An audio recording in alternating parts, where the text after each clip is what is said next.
Galera, tá começando mais uma dose de atitude. Tô aqui com o meu amigo Caio Sena. Boa noite, galera. Boa noite, Matheus. E aí, filho? E hoje? Tá preparado? Cara, eu vim na expectativa, hein? Pra aprender um pouco mais. Pessoal, já aproveita aí e envia esse link para algum amigo seu, para algum familiar, primo, amigo da faculdade. Estamos aqui hoje com o nosso mestre, nosso professor, Thiago Achel. Mestre, tá errado. Eu repeti. Boa noite, Matheus. Boa noite, Sena. Privilégio de estar aqui com vocês. O pessoal está chamando de mestre, né? Mas na verdade estamos todos aprendendo juntos, né? Caminhando.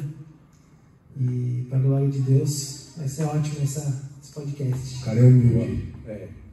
Humilde. Meu discipulador. Tá certo. Verdade. Nosso discipulador, né? Nossa. Ele não é da base discipulado? Falando nisso, em base discipulado, fiquei sabendo aí que mandaram para um monte de gente aí o link, mas acabou a energia aí, agora nós vamos fazer gravar. Não, mas a gente vai mandar ainda para as pessoas aprenderem. Vamos mandar. Foi grande a folha do inimigo, derrubou a força aqui. Derrubou a força aqui, é verdade. Vai falar de Jesus. Vamos falar de Jesus, né? Vamos deixar o livro pra lá, vamos falar de Jesus. Derrubou a live. Isso aí. É nada, a gente não acredita nisso não. Chave hermenêutica, Jesus Cristo, é isso? Jesus, Cristo, a chave hermenêutica da palavra, de toda a Bíblia. Toda? Eu acho que sim, não tenho certeza. O que é isso? Chave hermenêutica, vocês falam muito difícil. O que é hermenêutica, Thiago? Vocês colocaram chave hermenêutica na chamada lá, nem sabia o que era. Falei, vamos lá pra gente ver, né? É interessante, né? Essas frases, esses temas, assim, é para chamar atenção. Né? Ah, sim. Bom, entendo que a chave hermenêutica é um método de interpretação, né? Então, se a gente olhar a Bíblia Sagrada, se a gente olhar pelas lentes de Jesus Cristo em toda a Bíblia, geralmente a gente dá muita ênfase em Jesus no Novo Testamento. Mas Jesus, desde o primeiro verso da Bíblia até o último, está falando só da pessoa de Jesus. Então, se a gente olhar com esses óculos, a gente vai enxergar uma Bíblia diferente. E a gente vai falando isso aí no decorrer do programa. Então a hermenêutica serve para isso. Para interpretar. Para ver o verdadeiro sentido, né? A verdadeira emoção que o Espírito Santo quis impor, né? Quando fez com que os escritores da Bíblia, né, fizessem cada página, cada letra está falando de Jesus. Ela faz uma conexão até com a defesa da fé, né? Sim. Porque se nós não interpretarmos a Bíblia da forma que realmente ela precisa ser interpretada no Velho Testamento através de Jesus, criamos várias fantasias, várias doutrinas aí afora que acabam assustando o ser humano. E aí, bebê? Cara, você manja de hermenêutica? Vou falar pra você. Quando eu aponto para Jesus, eu sei que eu acertei. Agora, se eu não apontar para Jesus, aí eu... Porque desde o começo a gente percebe que a Bíblia, ela como um todo, ela tem um objetivo, apontar para Cristo. Uma hora ou outra você vai perceber que o texto ali, o capítulo, ele vai apontar para Jesus de alguma forma. Ele vai apontar para Jesus de alguma forma. É claro que tem alguns textos ali que, por exemplo, os textos de números que estão falando ali mais sobre a numerologia, ou a gente vai pegar ali uma sequência de uma árvore genealógica, mas tudo, até isso, às vezes acaba apontando para Jesus de alguma forma. Agora que a gente começou esse trabalho da Igreja do Culto de Estudo, né? Então a gente vê, nós estamos passando por capítulo, desde Gênesis, e a gente sempre fecha apontando para Jesus. Então a gente vai perceber que cada versículo, cada capítulo, por menos interessante que ele pareça, ele vai apontar para Jesus. Se a gente não está enxergando Jesus ali, é que a gente está com a lente errada. Então, se a gente usar a lente certa, a gente vai enxergar Jesus em todos os capítulos, todos os versos da Bíblia. Até uso uma analogia assim, um dia eu estava contando uma história para o Felipe, e aí a gente aqui no Brasil costuma contar muita história de português, né? A piada de português. Estava contando uma piada para ele. Eu contei a piada de português e ele não entendeu. Eu falei, eu acho que ele não entendeu, porque ele não tem essa maldade ainda do português, né? Ser um cara que a gente apronta muito com ele. Ele falou, mas por que o português fez isso? Então, ele não tinha chave hermenêutica para entender a piada. Então, se a gente lê a Bíblia sem entender a chave hermenêutica, ou a chave interpretativa, que é Jesus Cristo, a gente não entende principalmente o Antigo Testamento, ou o Primeiro Testamento. Porque ele, o próprio João 5,39 vai dizer o seguinte, que o pessoal examinava as Escrituras pensando ter nela a vida eterna, mas as Escrituras antigas testificavam do próprio Jesus. Então ele estava com a lente hermenêutica errada. É como se a gente fosse também assistir um filme 3D e não usar o óculos.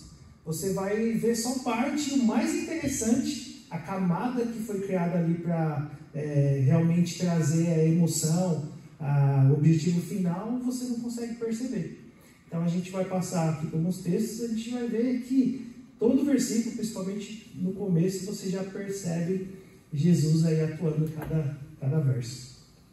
Como é importante esse negócio da hermenêutica, igual você falou, que Jesus mesmo falou, né? Eles estudavam tanto para que ele viesse, quando ele veio, ninguém reconheceu. Sim.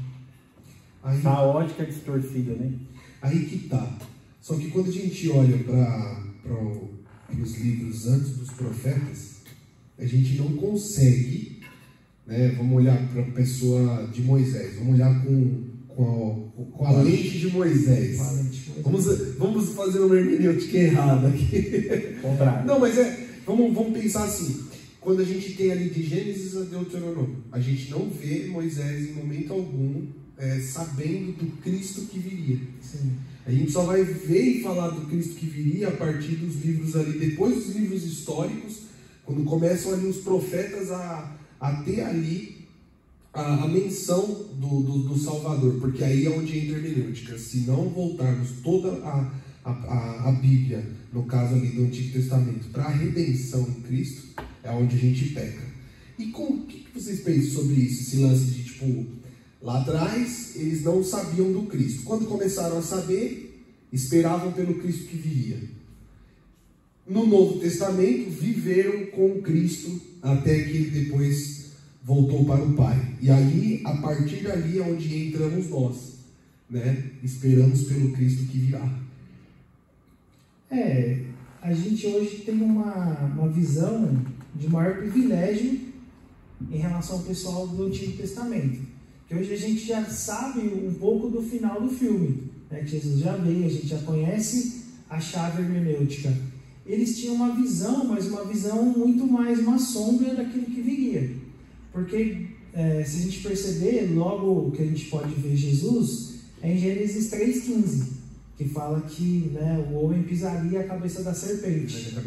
Então já tinha uma promessa de redenção de alguém que viria da semente da mulher, do homem. É verdade, isso é Moisés que escreve, né? É Moisés que escreve. Só que ele não sabia, ainda não tinha a visão correta de como seria. O que seria esse homem, né? O que viria, o que seria essa descendência, né? Coloca ali, vai ter uma inimizade entre a descendência do diabo, que seria o mundo, e a descendência o descendente, quer dizer, no singular, né, descendente da mulher, que seria Jesus, que pisaria a cabeça da serpente. Então essa promessa que viria um descendente da mulher que faria remissão da humanidade, já estava ali, só que eles não sabiam que era Jesus. Inclusive, se a gente pegar logo no começo da Bíblia, qual a primeira palavra da Sagrada Escritura? Logo no Gênesis, no princípio, né? No princípio. E qual que é a última palavra da Bíblia? Fim. Acho que é. Amém. Amém. Amém. Assim seja. Então, Fim é bom. É fim. Não, pode ser. Eu tenho medo desse final, Sim. Amém. A primeira palavra é no princípio e a última amém. Então, se a gente pegar, até aí já fala de Jesus Cristo. Porque Jesus Cristo é o alfa e o ômega, é o princípio e o fim, o primogênito e o consumador. Então, essas coisas estão numa segunda camada que a gente consegue entender vendo essas coisas que não foram de propósito. O Espírito Santo inspirou Moisés para escrever a palavra no princípio e João para escrever amém. Mas quem estava escrevendo por trás? Era o próprio Espírito Santo e Jesus Cristo e Deus. Essa trindade escrevendo, já aponta para aquele que é o alfa e o ômega, o princípio e o fim. Por isso que a gente colocou o tema de hoje, que Jesus é a chave hermenêutica de toda a Bíblia. Agora, nessa pegada que ele falou aí, bebê, esse lance do Espírito Santo capacitar essa galera para escrever os livros que nós temos hoje, o que é isso? Quer falar, Murilo? Os livros que nós temos hoje. Tipo de Gênesis, exato. Tá. Você colocou os livros que nós temos hoje. É porque eu tenho uma tema que eu acredito que os livros de hoje em dia, normal, igual os escritores escrevem, alguns quando eu leio, eu falo, mano, isso aqui é inspirado por Deus. Por mais que ele leu a Bíblia, né, ele entendeu um tempo, ele extraiu de toda a Bíblia e falou, cara, isso aqui tipo, tem inspiração divina, tem do Espírito Santo. E tem mesmo, né? Muitos autores têm best-sellers de venda na área cristã, são inspirados pelo Espírito Santo, só não são canônicos, porque não fazem parte da Bíblia, que já foi fechado aqueles livros que fazem parte, mas Deus continua inspirando pessoas em aconselhamentos, em escrever livros e tudo mais, são realmente inspirados, tem coisa que sim, tem coisa que não, mas tem muito autor ainda inspirado pelo Espírito Santo a escrever grandes obras, aí, filmes, né? Pregações que a gente vê. O Espírito Santo continua ativo e trabalhando, né? E aí tem esse texto que a gente vê. Se a gente começar a trabalhar em Gênesis, depois a gente vai passando pelos textos, só para o pessoal que vai assistir o podcast ter uma noção, né? Por exemplo, no princípio, também é uma raiz da palavra que vem do hebraico, que é rosh, que é cabeça. E aí pode significar cabeça, primeiro, primogênito, primazia. E se a gente lê essa palavra no princípio, que significa tudo isso, lá no Novo Testamento, em Colossenses 1,18, vai falar que Jesus é o cabeça da igreja, ele é o primogênito daqueles que dormem, ele é a primazia de todas as coisas. Então, na verdade, a palavra princípio ali, ela está dizendo que é o próprio Jesus que criou todas as coisas. E aí João também vai corroborar isso aí. Vai dizer que no início era o verbo era Deus e Jesus era Deus. Então, a própria palavra no princípio, a primeira abertura vai falar assim, Jesus, é a mesma coisa de substituir a palavra princípio e colocar Jesus criou os céus e a terra. É muito louco. E aí Gênesis 3,15 vai falar que ele pisaria a cabeça da serpente. E aí na ordem da criação, se a gente for ver, antes de existir o Éden, já existia Jesus. Que fala que ele, antes da criação do mundo, já existia. Então, e antes de existir a história da humanidade, existia o Cordeiro, que já tinha sido sacrificado antes da fundação do mundo. E se a gente vê na ordem da criação de todas as coisas, os animais são criados antes do ser humano. Também já tipifica Jesus, dizendo que o cordeiro, que era um dos animais criados, já tinha sido criado para ser sacrificado antes do homem ser criado. Tanto que quando Adão e Eva caem, meio que Deus já sabia a ordem do sacrifício, porque ele usa a roupa, né, do novilho para já. Sim. Isso é verdade. Isso é verdade. Então, você vê, em cada elemento, a gente só está no comecinho de Gênesis, quando o homem peca, tem que ser sacrificado os animais ali para fazer pele, para servir de vestimentas, né? Então, Jesus, antes de trabalhar ali como carpinteiro no Novo Testamento, ele tinha sido alfaiate. Então, ele tinha feito essas roupas, já simbolizava que quando o homem pecasse, animais teriam que ser sacrificados para derramar sangue para resolver o problema do homem. Eita! E aí onde entra na nossa vida, né, no dia de hoje?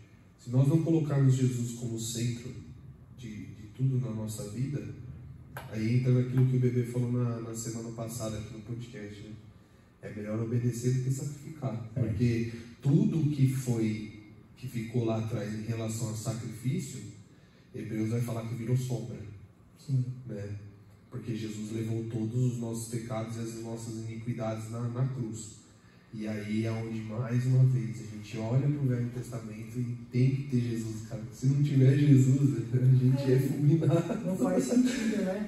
Com certeza. Um testamento ele complementa o outro. Se a gente A gente estava até comentando um pouco antes aqui que geralmente a gente começa a estudar a Bíblia e o pessoal fala, ó, começa a ler do Novo Testamento, que é mais fácil de entender. Alguns falam até para a gente ler a partir de João, que vai falar mais a descrição do Jesus o homem.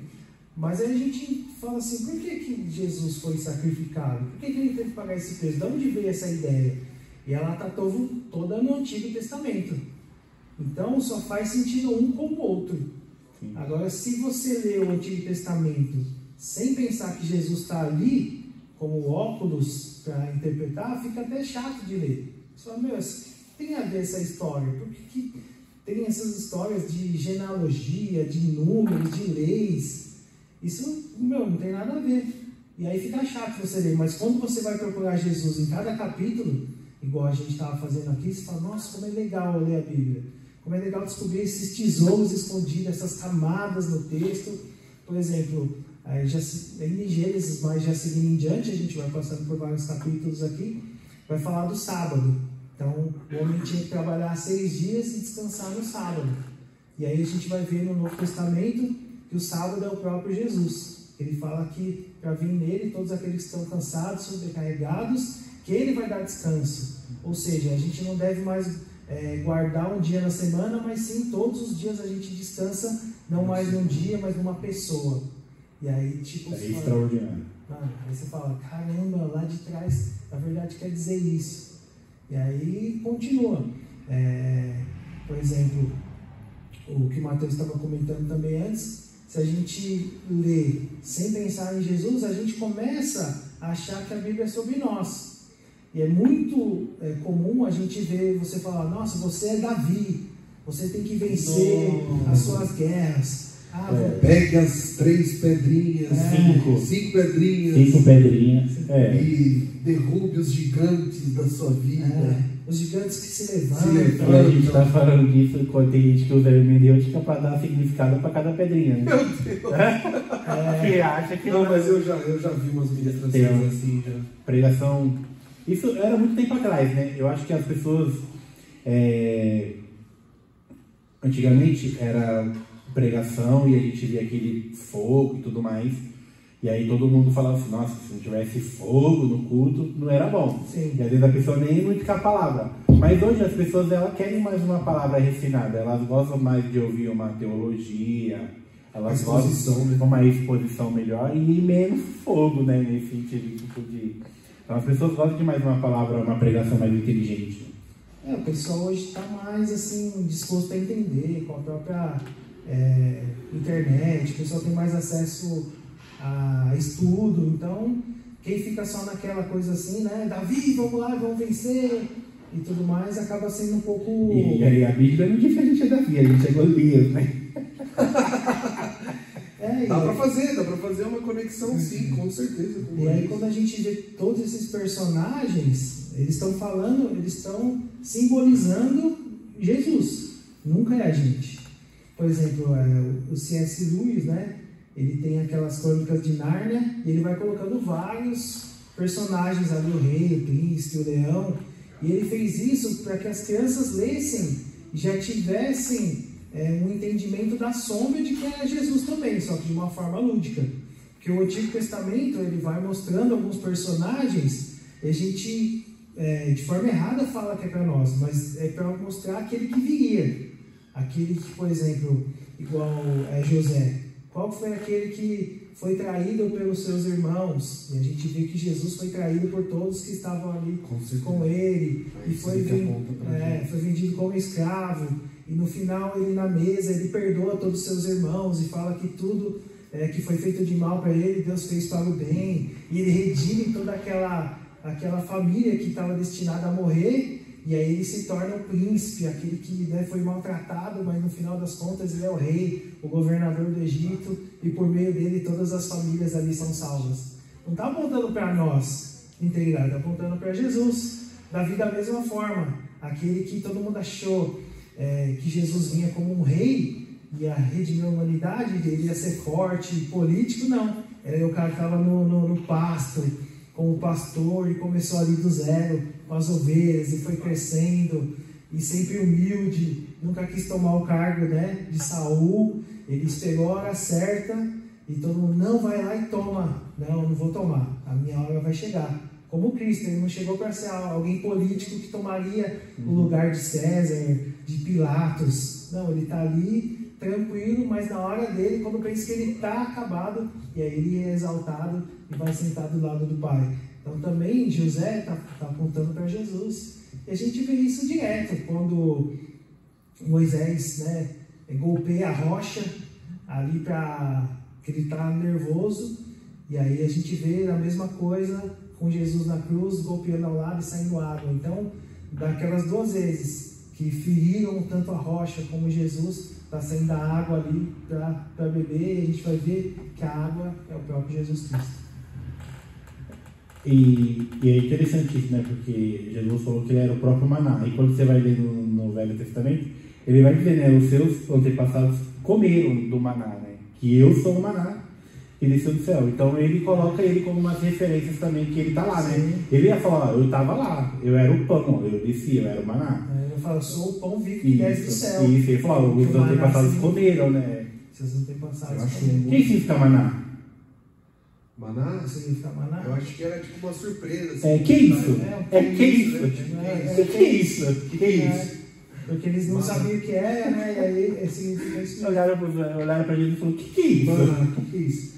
Eu acho muito louco quando a gente começa a olhar para a Bíblia e existem até objetos, né, que apontam para Jesus. Sim. E aí a gente vai ver o lance da serpente. E olha que loucura, né? Em Gênesis, como você acabou de citar, né, o homem viria e pisaria a cabeça da serpente. Só que Jesus também se compara com a serpente que é erguida de bronze no meio do povo. Você entendeu? E quem olhasse para ela viveria. E aí ele cita essa mesma passagem que aconteceu no Êxodo, lá no tempo de deserto, lá ele cita para Nicodemos. Sim. Quando ele vai trazer Nicodemos ali para perto. E eu acho que assim, né, é como a gente tem tratado a nossa vida de discipulado, a nossa vida ministerial. Quando a gente quer apresentar Jesus para as pessoas, na maioria das vezes a gente apresenta esse Jesus que cura mesmo, esse Jesus que transforma e que precisa, e o que ele precisa é que você nasça de novo. Sim. O que ele precisa é que você nasça de novo. E aí é onde a juventude ela precisa entender que é na redenção de Cristo que eu consigo conquistar o mundo, entendeu? E o conquistar o mundo é conquistar o mundo para Cristo. Tiago, eu não sei se você chegou a ver, mas recentemente subiu lá, depois da morte do Kirk Franklin, acho que é assim o nome dele que se pronuncia, subiu o número de venda de Bíblia, bebê. Olha. As Bíblias subiram de venda lá. Bastante. Ele era um cara que normalmente ele ficava a postos, né, ali na faculdade, numa mesa para debate, assim, às vezes talvez até como essa daqui. E na maioria das vezes ele estava falando ali sobre o amor de Jesus, ele estava falando sobre... Fazendo uma apologia. Exatamente, fazendo uma apologia. E aí eu queria só trazer para vocês aqui o seguinte, eu queria fazer essa pergunta. Quando um livro é escrito, voltando lá no que a gente tinha falado, lá atrás, quando um livro é escrito sem a hermenêutica, possivelmente, vamos supor, colocar o livro que a gente está tratando aqui, que é o Enraizado. Se a gente não vê Jesus nesse livro, é um livro que automaticamente não vai agregar nada na vida. É um livro de só um livro, né? É um livro de autoajuda. Um livro emocional, um livro de aprendizado. Porque Jesus, ele, para nós, né, a gente tem que ver Jesus em cada livro. Tem vários livros escritos por cristãos que não apontam muito para Jesus, né? Vai ser um livro que aponta muito para nós mesmos, da gente ser vencedor, testemunhos, né? Testemunho, teologia da prosperidade, né? E a gente vê essas coisas. Uma coisa bem interessante também, que a gente ainda pode destacar no que a gente está falando em Gênesis, que é interessante do episódio que você falou da serpente, no Antigo Testamento, que serpente era, né, depois em Apocalipse vai dizer que era o Satanás, a antiga serpente. Mas a gente está até falando no Lab que todos os envolvidos ali são punidos por Deus, são amaldiçoados.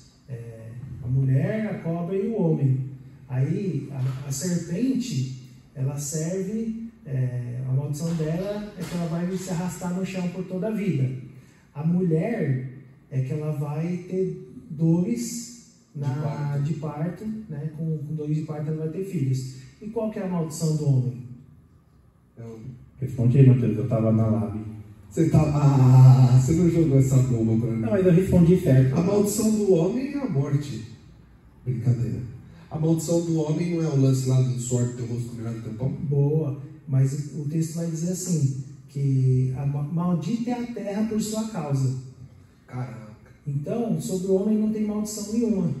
A Faz serpente tem, a mulher tem e o homem não tem. Ele fala, maldita é a terra por sua causa. E por que sobre o homem não teve maldição? Porque Jesus iria falar que ele levou sobre si as nossas dificuldades e ele se fez maldição por nós. Sim. Então, se você for ver, a gente tem que estudar a Bíblia dessa forma. Por que não teve maldição sobre o homem? Porque viria aquele em que a maldição cairia sobre ele. Então, além de você interpretar esse versículo, é porque ele não teve maldição Adão, é porque Jesus se faria maldição. Se a maldição tivesse caído sobre o primeiro Adão, o segundo Adão não precisaria fazer nada. Ele se fez maldição por nós. Michel, e como é ruim, é muito ruim ler a Bíblia sem entender, tipo, o que de fato ela diz? Porque eu conheço gente que lê a Bíblia e fala assim, me explica aí o que você leu. Não, eu leio pra mim. Tipo, às vezes a gente acha que a pessoa está lendo e ela não está entendendo o que ela está lendo. Mas ela gosta de ler a Bíblia, ela tem um hábito. O quão só ler a Bíblia é prejudicial espiritualmente? Eu acho que a pessoa acaba tirando, quando ela não tem o entendimento correto, apesar que a gente tenta ter o melhor entendimento correto, a gente não sabe 100%. Ela acaba, como o Matheus disse, ela tem o próprio entendimento dela de acordo com a percepção, ou até mesmo do que ela entende. Onde se criam novas religiões também. Novas doutrinas também. Ela vai acabar trazendo para um campo místico, uma coisa que ela já ouviu no passado, ou misturar com outras religiões, ou achar que aquilo, né, significa sobre ela, e não é. Uma das coisas que o pessoal faz é interpretar muito Gênesis à luz da ciência. E não tem nada a ver, está falando sobre Jesus Cristo. Aí a gente fala muito no lábio, né? Não tem resposta para essas coisas. Porque um livro está falando sobre e está tudo bem. Jesus, e está tudo bem. Se você quiser saber sobre a ciência, você vai ler um livro estudar biologia, química. Mas a Bíblia fala de Jesus Cristo. Eu falo disso porque às vezes se a gente não entende, a gente não lê a Bíblia com essa perspectiva de encontrar Cristo e entender toda a dinâmica, a gente parece que às vezes não tem uma mudança real, né, de conversão, porque lógico que a Bíblia não é sobre nós, né, nesse sentido de apontamento para Deus, mas ela nos ensina muito como devemos ser. E aí eu praticamente, quando eu leio a Bíblia, eu gosto muito, já falei isso para a Shell, eu gosto muito de encontrar as coisas tipo que falam assim, mano, é isso. E aí eu tenho um negócio que eu quero compartilhar. Eu fico, mano, você leu isso? Sabia que era isso? Por quê? Porque essas coisas meio que abrem nossos olhos, ela entra no nosso coração e a primeira coisa automática em mim é compartilhar. Porque você lê usando a hermenêutica, mas aí eu acredito que tem também toda a função do Espírito Santo, que é traduzir a palavra de Deus para nós. É muito surreal quando você consegue enxergar a segunda camada, a terceira camada. E tem gente que lê e só está na primeira camada. Ou seja, não adianta nada a gente ver aumentar o número de venda de Bíblia. Não adianta nada. E uma coisa que atrapalha também, na minha opinião, mas cada um tem uma maneira de ler, é você ler sob pressão.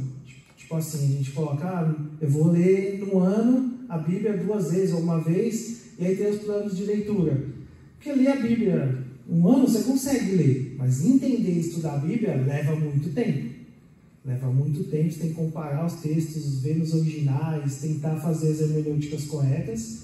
E glória a Deus que na igreja a gente tem o lábio, que a gente faz isso texto por texto, palavra por palavra, sempre apontando para Jesus. Mas quem não tem só ler, você pode ler 20 vezes, você não vai entender nada. Por exemplo, a Arca de Noé.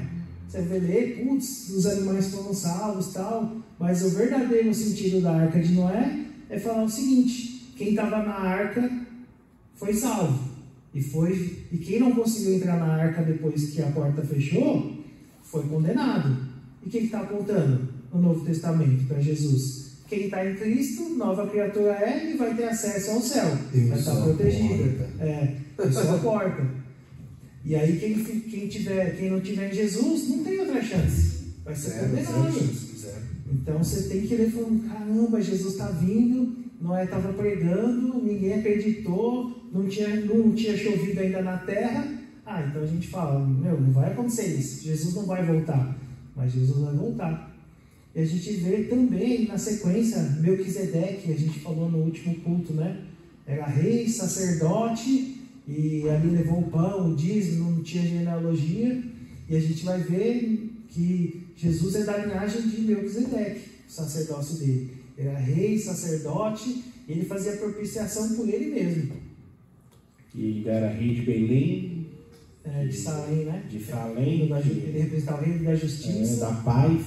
Justiça e paz. E quem veio fazer paz e justiça é o próprio Jesus. Tem um livro que chama Fator Melquisedeque. Sim. E ele trata muito, inclusive, até a cultura, né? Não só o lance do sacerdote e tal, mas ele trata muito o lance da cultura. E hoje, vivendo numa juventude que está sempre, como vocês falaram, tendo rápido o conhecimento, a gente percebe como a cultura ela tem ficado de lado às vezes, né? Por exemplo, há quanto tempo foi esse filme do Nárnia? Os livros do Nárnia? Tem muito tempo. E depois nunca mais se viu fazer algo diferente para trazer a luz da palavra e particularmente ali numa fantasia para ganhar o público que é ganhado nessa pegada de cinema e tudo mais. Tiago, traz pra gente assim, nós como discipuladores, o que você orienta pra gente quando vamos pegar um jovem assim, como que a gente pode abordar, trazer essas temáticas porque o Velho Testamento, como o Senna falou aqui, né, normalmente a gente chega na pessoa e fala assim, vai ler João. Ou vamos ser um pouquinho assim mais rápido, assim como a gente vê que uma pessoa tá aquele gás. Vai ler Romanos lá, vai ler alguma das cartas de Paulo lá. O que você indica, assim, para a gente trazer o Antigo Testamento, às vezes ainda novo convertido. À tona? Para o novo convertido. O novo convertido, eu já oriento a ter uma coisa mais mastigada, igual a gente tem aqui no discipulado, a gente tem um livrinho que a gente começa dando ali os princípios, os nortezinhos mais básicos, até como o Paulo orienta, né? Dá um leitinho, para depois ele comer uma comida mais sólida. Então a gente tem os princípios básicos de quem é Jesus, quem é o Espírito Santo, o que é a igreja. Ele tem que ler João, pô. Quem é Jesus? Porque até ele ter uma compreensão total da Bíblia vai demorar. Mas ele precisa pelo menos dos princípios básicos. E aí depois ele vai fazer um discipulado, né? E o interessante que a gente comentou dos livros do C.S. Lewis, que depois se transformou filme, na Inglaterra, quando as crianças chegavam na escola, eles já sabiam sobre Deus no ensino religioso, e quando ia para a igreja, que eles iam ver uma pregação, eles já sabiam, falavam, esse é o leão da história. O Aslan, né? O Aslan, então eu conheço ele. Então, na cabeça, de forma intuitiva, o C.S. Lewis conseguia plantar isso. E nos livros, por exemplo, continuando o assunto, que parecem ser chatos para nós, a gente lê o livro de Números, que vai falar ali, do acampamento, do recenseamento, e a gente vai perceber o seguinte, que ficava no meio, o tabernáculo. O tabernáculo aponta para Cristo em todos os sentidos, né? Das camadas, dos acessos, do sacrifício, do Santo dos Santos, que aí a gente poderia fazer depois uma live só do tabernáculo, que o Mateus conhece bastante. Mas se você perceber, o tabernáculo, ele ficava no centro, né? E as 12 tribos tinham que ficar em volta. Como são 12 tribos, ficavam 3 de cada lado. Como que ficava a disposição dessas tribos? Ficava a maior parte no sul, então a maior parte embaixo, 2 tribos por iguais, do leste ao oeste, e as tribos menores aqui em cima. Então, qual o formato que ficava se a gente tivesse um drone naquela época e sobrevoasse a disposição dos tabernáculos. Em formato de cruz. De cruz. E ao centro, normalmente, era a pia de bronze, onde que você tinha que lavar as suas mãos para você poder lavar as mãos e os pés para você poder entrar no Santo dos Santos. Aí vai falar, aí a gente vai olhar de novo para, lógico, a gente olha para a cruz, olha para a redenção, mas a gente olha para o lance quando Jesus chama Nicodemos e chama também nós para vivermos uma vida de renúncia. Isso. Porque você acaba de fazer, que assim, uma coisa que é legal no tabernáculo, que além dele apontar para Cristo, ele aponta para a liturgia do culto de hoje. Porque como que a gente normalmente começa o culto? A gente começa com uma oração, certo? Certo. E normalmente, como que era ali o lance? Eram sábados específicos, sábado, sexta-feira, né, ali um pouquinho antes, né? Eram sextas específicas, até durante a semana acontecia também, mas era mais propício a acontecer às sextas-feiras ali, antes do tempo de Shabbat. E aí o povo, ele já começava tipo assim, eu errei isso aqui. Essa conversa, né? Essa oração. Poxa, eu errei isso aqui, eu tenho que levar um boi. Uma pomba. Eu tenho que levar uma pomba. E aí ele chegava na frente do pátio. E ali um dos filhos de Arão ia lá e fazia ali a primeira análise. Então em algumas igrejas tem o quê? Tem a saudação, né? Aquelas igrejas que normalmente trazem um versículo, uma abertura. E aí depois da análise vão lá e matam, né? O animal. E aí queima ali o animal e tudo mais. E aí leva o sangue. E aí entra o lance da palavra, entra o lance do louvor. E aí você vai para a pia. E eu acho muito legal a pia, cara. A pia é o lance da limpeza, a pia é o lance da purificação. Porque se nós não nos esvaziarmos de tudo que a gente fez antes, até mesmo do ato ali do sacrifício, nada vale. Olha que louco dentro do que você está falando do tabernáculo. Quando você ia apresentar um animal para propiciação, ele tinha que ser um cordeiro sem defeito. Alguns sim, tem alguns pecados que tinha que ser cordeiro. Os piores pecados era cordeiro. Para perdão, né, para redenção, tem que ser um animal desse tipo. Tinha vários tipos de sacrifício. E aí quem conferia? O sumo sacerdote tinha que conferir se aquele animal não tinha defeito, não tinha mancha. Exato.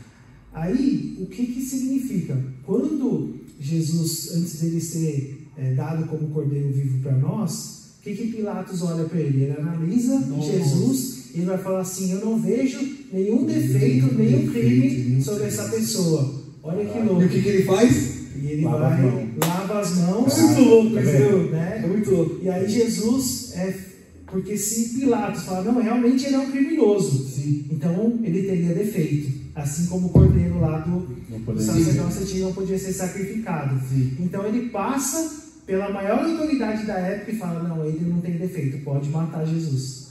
Olha que louca a associação. E falando do tabernáculo, a ideia de Deus do tabernáculo era se movimentar junto com o povo, né?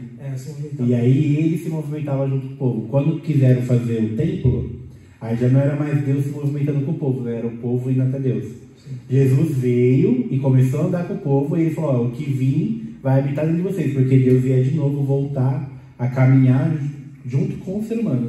E quando a gente começa a ler esses livros que parecem ser chatos, você percebe o quê? Por exemplo, nesse livro de Levítico, que a disposição do livro é dizer o seguinte: Deus organizou um povo que ele está em formato de cruz, com Deus no centro, para ele caminhar junto com ele. Então você fala, caramba, não é o número, é o que Deus está passando por trás disso, numa segunda camada, que é o que depois Jesus vai chamar a gente para andar, né? Deus dando a ordem de comando para a sua igreja sair, evangelizar todo mundo. Então se você lê o livro dessa forma, você fala, caramba, que louco. Quando você vê, por exemplo, o dia da expiação, vai ter ali 2 bodes, né? Então uma sorte ia cair para o bode de Azazel e o bode do sacrifício expiatório.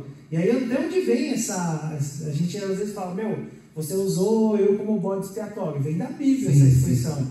Um bode serviria ali normal para o sacrifício, e outro bode ia ser pelo deserto, né, o bode expiatório, que é para a culpa cair sobre ele. E quem que é o bode que é sacrificado e a culpa cai sobre ele? Jesus. E tem, ó, você vê, ó que loucura.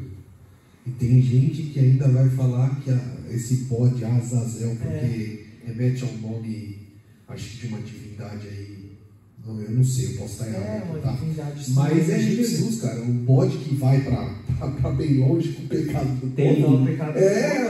É Jesus, cara, não é demônio, não. O próprio Adventício no sétimo dia acredita que o bode ele é corredentor de Cristo. Ele que achava, né? Ele é o diabo, e aí assim, tipo, precisa de Jesus para a redenção ser completa. Então Jesus ele vai lá e ele leva, mas o diabo tem que levar os pecados embora, que é o bode para que se cumprisse, né? E olha que louco, ainda em Levítico, acho que nesse mesmo capítulo 16, o sumo sacerdote no dia da expiação, ele tinha que usar uma roupa diferente. Porque o sumo sacerdote usava uma roupa mais top, de linho, com as 12 pedras, com o colete sacerdotal, era muito louco.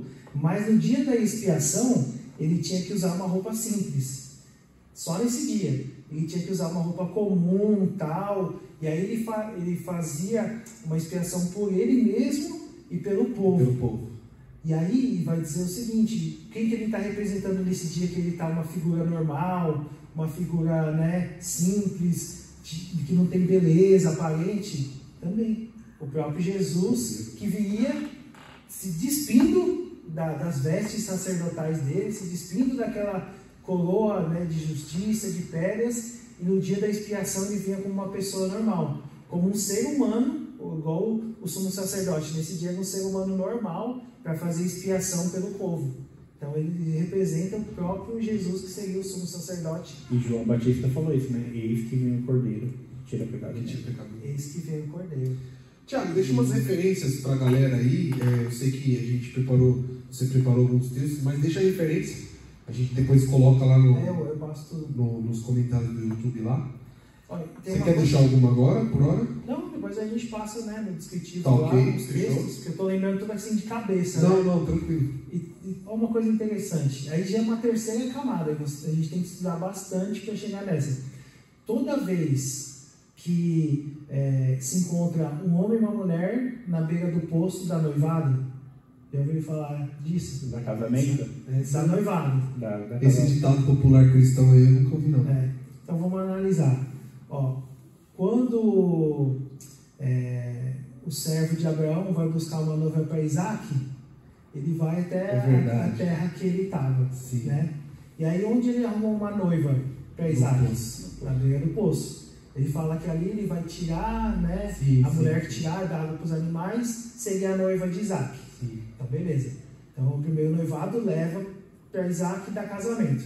A segunda vez que vai dar casamento é quando Moisés está lá com o Jétro, e aí ele também vai tirar a água do poço e ele encontra as mulheres. E uma das mulheres vai ser a noiva dele, que vai casar com ele. E a terceira vez que dá noivado é quando Jesus vai tirar a água do poço. E aí quem está lá? A mulher samaritana. E aí ele fala para ela, eles têm que estar falando, não conta aquilo que eu fiz. Não conta aquilo que eu fiz. Só que a mulher samaritana, ele fala, conta tudo que eu fiz. Porque daquela mulher de Jesus, que era a água que ele fala, se você beber de mim, nunca mais terá sede. E nos outros 2 poços, tirando água para aqueles que estavam com sede, ele fala para a mulher, anuncia aquilo que eu fiz. Quem tiver sede, beba de mim, você nunca mais terá sede. Aquela mulher vai e começa a falar para toda aquela cidade, e começa a nascer ali o futuro da igreja, que seriam pessoas com sede de Jesus. E como você vai perceber isso? Só analisando todos os postos da Bíblia. Aí que legal. E você, tem uma terceira camada para deixar também? Olha, bebê, eu acho que eu vou ficar com essa daí. É? Eu não tenho uma terceira camada. Caraca. Eu gostei dessa, hein? Teria que ter a quarta. A gente estava falando sobre isso e está falando sobre Jesus ser o centro, né? E eu estava estudando, e aí eu estava estudando, aqui tem um professor, e ele estava falando sobre da Arca da Aliança, sobre o propiciatório, que é o que vai em cima da Arca da Aliança. Isso. E aí dentro da Arca da Aliança tem a vara de Arão, tem os 10 mandamentos, aí tem o maná. E aí o sacrifício faz em cima do propiciatório, né? Incenso. E aí ele estava explicando que Jesus ele é fora da caixa. Porque só o sangue do sacrifício é que valida, tipo, os mandamentos, tipo, a lei, tipo, o maná. E aí o sangue de Cristo ele deixa, por isso que é propiciatório, para deixar propício que aconteça. Tem muita coisa. Mas não vai dar pra gente terminar hoje. Não dá, já estamos encerrando, foi tão rápido. Foi rápido. Ô Senna, tem que trazer o Axel de novo. Eu acho. Vamos marcar, pô. Ó, tem uma boa, só para encerrar aqui a minha fala. Por exemplo, ainda em Isaac. Isaac vai, né, Abraão chama ele para sacrificar, né? Uhum. E aí ele fala, Isaac, vamos comigo. E aí ele está levando a lenha, né? O próprio Isaac leva, e aí fala, pai, mas e o sacrifício? A lenha está aqui, não, o sacrifício Deus vai providenciar, o fogo está aqui. E aí a gente sabe a história, né? Que aquele que carregou o madeiro, que é Isaac, aquele que foi sacrificado, né? Foi Jesus. Então Deus poupou Isaac, mas falou que ia preparar o cordeiro. Mas não foi naquele dia. Naquele dia aparece um outro animal. Eu não lembro qual que era, mas não era o cordeiro, acho que era um bode. Mas o verdadeiro cordeiro ia ser sacrificado lá para frente. Então ali já também simbolizava Jesus. Jesus está em todos os capítulos da Bíblia. Se a gente lê dessa forma, né, para quem está assistindo, fala, eu vou ler agora dessa forma. Então, a melhor maneira de ler a Bíblia é encontrar Cristo no centro. Cristo no centro, em cada linha, em cada capítulo, Jesus vai estar ali. Eu queria encerrar dizendo para os jovens que a gente precisa entender que Deus, ele no primeiro momento, ele tentou se relacionar com Adão, que foi o primeiro homem. Depois, ele tenta ali se relacionar com o povo através da Arca da Aliança, através do tabernáculo. Depois a gente vai ver ele se relacionando com o povo no templo, né, que é construído e restaurado por Davi, ali depois Salomão e tal. E aí a gente percebe que cai, né, perde-se o templo, a Arca da Aliança some. E aí Deus, ele na verdade agora ele não tenta mais. Ele se faz carne e se relaciona com a gente a partir de Jesus Cristo. Porque ele tentou. Ele tentou de diversas formas se relacionar com o homem nesses formatos. E não é que ele não conseguiu. É porque o propósito sempre foi esse. O propósito da redenção por meio de Jesus Cristo. Então, obrigado, Tiago, por você ter corroborado pra caramba com a gente aí, e eu acho que é isso. Verdade. Jesus, bebê, você acertou real no tema. Jesus Cristo, a chave hermenêutica de toda a Bíblia. Amém. Eu acertei, não. Ele acertou. Ele acertou, né? Falaram que ele falou no lado, inclusive. Ele falou no lado, e eu falei, mano, ainda a gente foi pra academia, depois eu falei, cara, esse foi o melhor podcast. Porque quando ele falou isso, eu falei, mano, é isso. Eu falei que foi a melhor aula. Mas ele falou várias outras coisas. A melhor aula pra mim ficou porque foi essa chave. Quando você aponta pra Jesus, cara, isso tudo é muito louco. Ô, Shell, faz um convite aí pra galera. O Lab vai acontecer essa segunda-feira agora. Como que acontece? Quem pode participar? O Lab não precisa de inscrição, não precisa de nada. É só vir. Acontece na segunda-feira e na quarta segunda-feira todo mês. E a gente só fala disso, da Bíblia por meio da lente hermenêutica ou interpretativa de Jesus. Lá é sempre isso. Então, se você quiser aprender, é só colar com a gente. E é muito louco as aulas. Terceira, quarta, quinta, sextas camadas. Tá todo mundo convidado. Então fica aí o convite para você participar do Lab, às segundas-feiras aqui no segundo andar da nossa igreja, Ronaldo Peregrino, número 444. Uma outra coisa que eu ia deixar também, esse domingo nós temos batismo. Vidas vão ser dadas. Apresentação de novos membros. Culto de ensino. O que vem lá, hein? Vai ser sobre Judas. Ele foi predestinado ou não a fazer o que ele fez? Chega, bebê. Vambora. Chega por hoje, bebê. Vambora. Senão vamos ficar aqui mais um pouquinho. Foi? Obrigado. Uma dose de atitude para você. Deus abençoe. E o próximo episódio? Próximo episódio? Semana que vem. Próxima quinta. Semana que vem. Voltaremos com o livro? Voltaremos com o livro. Amém. Deus abençoe. Um beijo. Valeu. Tchau, tchau.